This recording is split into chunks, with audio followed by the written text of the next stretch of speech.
Разговарам со Љубомир Костовски, политички аналитичар, извонреден колумнист, кого го читате на Цивил медија и во Глобус магазин. By the way, тој е и главен уредник на Глобус магазин на неделникот, познатиот легендарниот неделник Глобус магазин, кој сега можете да го гледате и онлайн.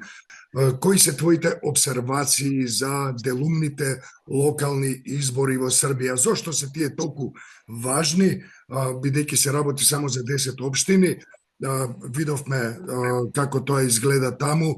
Вучич прогласи 10-0 успех, имаше пиштоли, имаше тепање, имаше бейсбол палки, имаше многу полиција, имаше многу реакции. Ти ја следеше таа ситуација, напише извонредна колумна пред тоа, односно анализа предходно за контекстите кои се поврзани со Србија, со политиката таму, со процесите таму и се разбира со изборниот контекст во поглед на овие делумни локални избори. Генерално, мислам дека овие избори покажаа голем пат на популярноста на Вучич и неговата партија. Тоа е објективната анализа која денес може да се види и да се процени од оние објективни аналитичари. Некаде во просек падот изнесува 35%, гледано во 10 општини заедно, просекот во 10 општини заедно, ако се гледа како коалиција владина. Значи, тука се и социјалистите, заветници и уште некои други партии. Со тоа што сите тие партии, освен на едно место, тоа е Кладово, одеа засебно. Претпоставувам дека идејата на власта беше да се направи што подолга листа на партии што учествуваат, што се кандидира за советници во локалните заедници, да ги збунат едноставно граѓаните. Тоа беше една од тактиките која беше очигледна. Реално, освен во Кладово, тоа е едно место таму на Дунав, каде власта бележи скок на довербата, да го кажам, врз основа на оние што излегли и што гласат, разбира, за нив е 4 плюс 4%. Секаде оди подолу од 5-7%, уште повеќе има и со 19, има и со поголеми бројки на скок на популярноста на опозицијата, пат на популярноста на Вучич и неговите содружници или дури и само на СНС, ако го гледаме, бидејќи велам освен на едно место секаде СНС има своја листа. Тука мора да кажеме дека се разбира дека главнината на порастот на популярноста на опозицијата се должи пред се на студентите во Србија. Јас морам да ги наречам блокатори, затоа што малку попрецизно изгледа тоа насочување каде расте популярноста. Го говорам тоа затоа што власта се обиде во сите своји листи, дали беа само на СНС или на социјалистичката партија и така натаму, да стави некаков предзнак младински или студентски, што беше еден додатен трик да се збунат гласачите кои ќе дојдат и се знаат дека треба да гласат, да речеме, за студенти, слушнале за студентите и така натаму. Целта беше да се збунат и да место да гласат за блокаторите, да речем условно, тие ќе гласат за социјалистите или за заветници и така натаму. Тоа беше вака еден валкан трик, еден од многуте валкани трик. Љубомир, тоа не ги збуни сосем матични. Што се однесува за овие тепачките, влијанието се разбира, јас можам да кажам дека во места каде што се очекуваше најголема подршка за опозицијата, како што се Бор, Мајданпек, кај што и нивните прогнози, составани на власта, тие што секојдневни анализи, знаеја како да се постават, тие донесува најмногу таму тепачи, што влијаја буквално на излезната политичка, него Любомир, на други. ти пред 4 дена објави на civilmedia.mk објави анализа под насловот Израелско-српска изборна синтеза за избори и во малите заедници. Можеш ли повеќе да ни кажеш која е израелската спрега таму? Бидејќи за тоа предходно пишуваше, истиот контекст пишуваше и за учеството на израелски разузнавачки, приватни разузнавачки агенти и експерти во словенечките избори. А веднаш потоа, недела дена подоцна, напиша и една обсежна анализа за израелско-српската спрега. Можеш ли малку повеќе за израелскиот елемент во овие избори? Секако, јас мислам дека они идат на многу драстични чекори кои треба битно да е подобра ситуацијата во било кој процес во општеството. Пред тоа имаше еден вид да се извлече името на Вучичот СНС, да се прави едно време еден вид на некакво здружение или масовно движење, на кој ќе биде шеф председател на државата, да не целата Балканица да остане во СНС. Меѓутоа, тоа нешто престана многу да се веројатно во мигот беше добро да се направи, односно тоа беше во времето кога падна на трешницата во новите. Се бараа некои радикални чекори. По мене, иако тоа сега во оваа ситуација е тешко да се докаже, најдрастичниот чекор се случи во петокот навечер, 21:30 часот, на Филозофскиот факултет.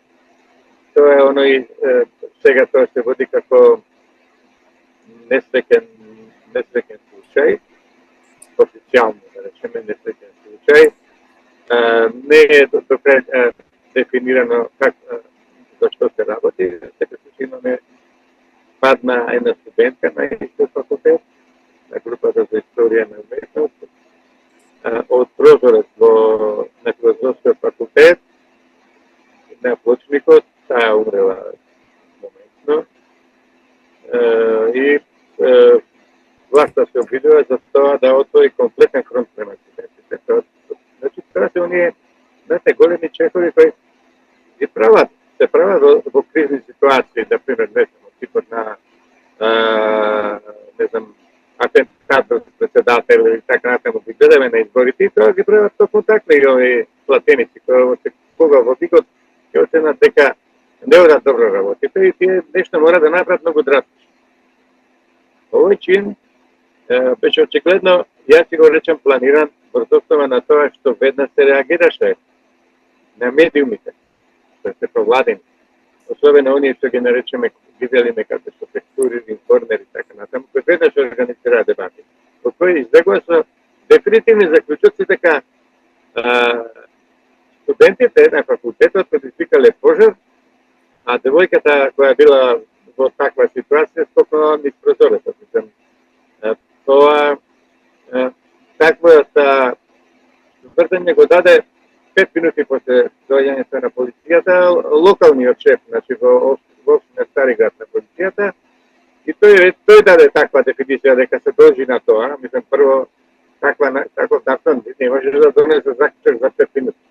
Меѓутоа, тоа беше доволно, иако таму уште не беше ни влезена крим техника, не беше направена никаква анализа, ние се уште немаме официјална анализа ако предаваме на тој начин. Но тоа се расшири на сите телевизиски канали, се организира и се направи едноставно пауз. Не виде. Следниот ден беше закажана седница на Собраниската Скупштината на Србија, седница на Одборот за наука, кој председаваше Брнабич, на кој беше веќе донесени радикални мерки подготвени. Ви знаете што, не можете да свикате таква седница, да немате материјали, да не знаете за што ќе се разговара, што е целта на тој состанок. Целта беше дека власта треба да преземе Филозофски факултет, а со време и другите факултети, што значеше укинување на автономијата на универзитетот. Да се вратам на оно што викам израелски. Тоа може да го прави само некој тип на организација или на поединец кој едноставно се одлучил на драконски чекори за за понижување на студентите, односно на нивната популарност.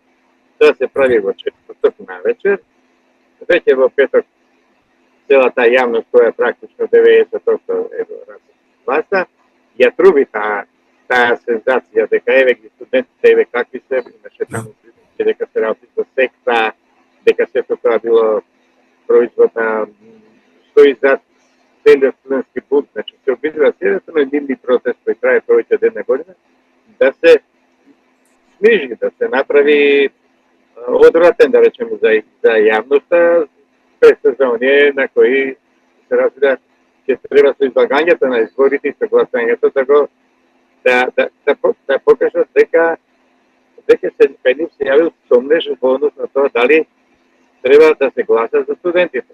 Тука е.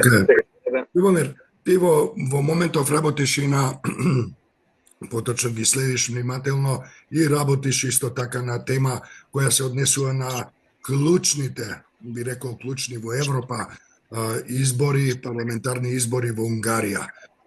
Значи, за нашите читатели повеќе, прочитајте ги анализите на Цивил медија кои ги пишува Љубомир Костовски како за Словенија, така и за Србија, за израелско-српската спрега и се разбира и другите анализи кои се однесуваат токму на овие изборни процеси.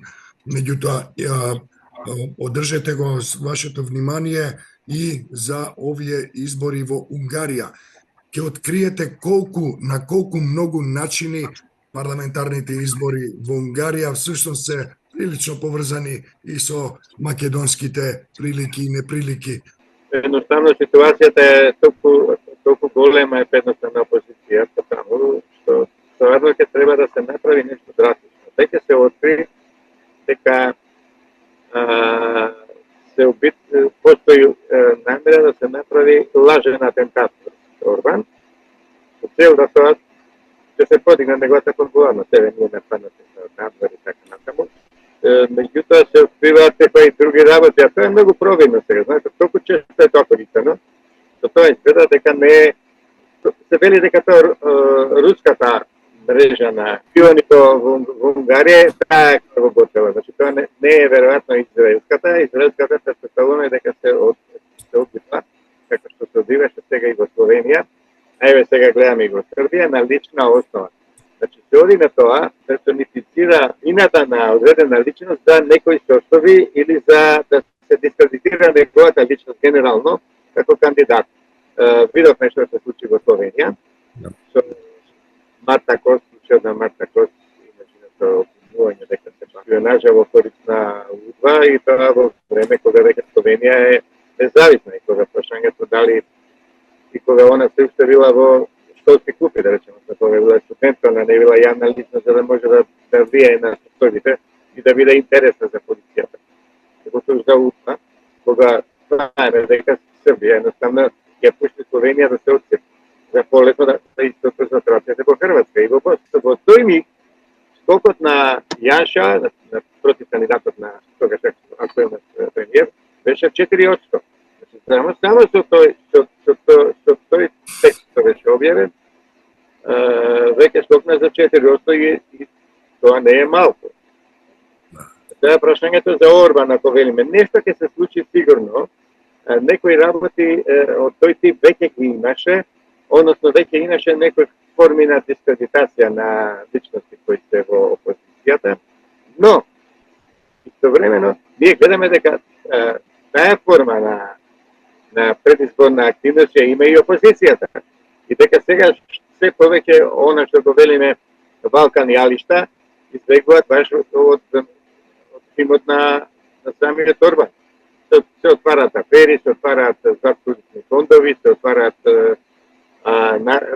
разни форми на притисок врз граѓаните.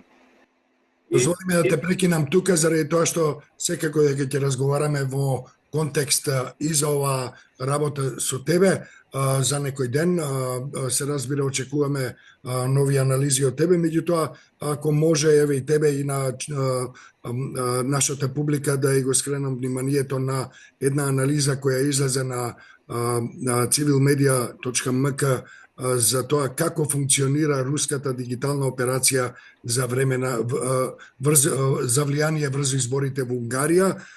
Тоа е една од анализите која беше актуелна во изминатиот период на нашата медиумска платформа, а во секој случај од тебе очекуваме уште твои размислувања и обсервации на српската ситуација, бидејќи и таа, како и другите што ги спомнавме овде, влијае повеќе или помалку директно или индиректно на македонската политичка атмосфера, сцена и македонските политички настани и процеси. Да, само една реченица, ако ми дозволиш, јас само кажам дека она што израелците ќе го направат во Унгарија, сигурно ќе го направат. Клучниот настан ќе се одвива некаде во последните 3 дена. Еве го случајот со овие избори во Србија, гледате кога се случи во четврток, петокот требаше да биде ден на молба. Едноставно да се, знам дека некои популарни емисии на овие ретки медиуми што се во опозицијата беа тргнати од програмата, тој ден да не се смета дека сакаат да влијаат. Мора да пазат повеќе некои владини на негови. А ова исто со Словенија и со Марта кој се случи 3-4 дена пред самите. Значи, тоа се тие точно темпирани големи удари што треба во последен миг да ги пренасочат гласови. Во секој случај треба еден ден да седнеме и да поразговараме, можеби во поширок состав, за тоа како изгледаат во денешно време изборите, како во регионот на Западен Балкан, така очигледно се повеќе и на меѓународно ниво, и во Европа, и во Соединетите Американски држави. Највисокиот облик на демократија, а тоа се изборите, се претвори во една индустријска операција или операција на индустријски размери на пропаганда и на обликување на јавното мислење и на расположението на гласачите. Многу ти благодарам за учеството во контекст, остануваме во контакт и се разбира во контекст. Чао, фала ти.